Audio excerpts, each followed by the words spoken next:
नमस्कार, मी संयोगिता आणि आपण पाहता चाळीसगाव डांगांची ओळख सुराज्य मराठी. पाहुयात आजची घडामोड. राजूर बाजारपेठेत आकस्मिक आगीचे तांडव. गुरुवारी दुपारच्या वेळी अचानक राजूरच्या बाजारपेठेतील श्री बुरुड यांच्या हॉटेलला अचानक शॉर्ट सर्किट झाल्याने आग लागली.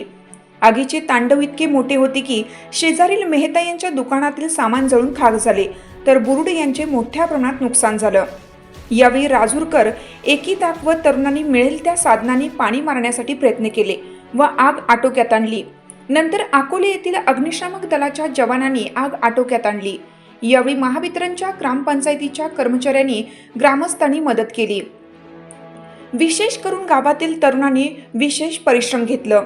सायंकाळी माजी आमदार वैभव पिचड यांनी घटनास्थळी भेट देऊन सर्व दुकानांची पाहणी करून शासनाकडून काही मदत मिळेल का याची चौकशी करून आदेश देण्यात आले.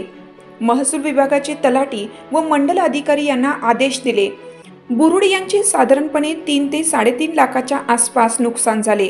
यासाठी एकात्मिक आदिवासी विकास प्रकल्प यांच्याकडून बुरुड कुटुंबियांना आर्थिक मदत मिळवून देण्यासाठी आदेश दिले.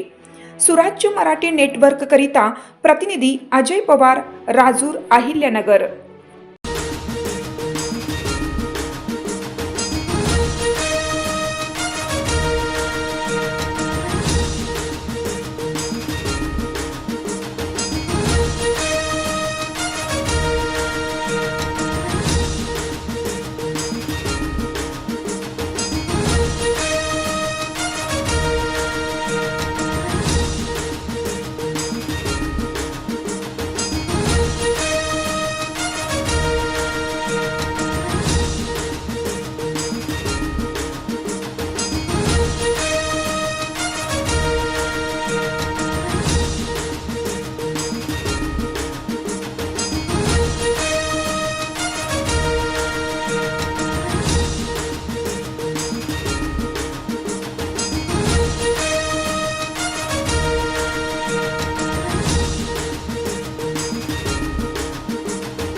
आपल्या सुराज्य मराठीच्या YouTube चॅनलला सबस्क्राईब करायला विसरू नका.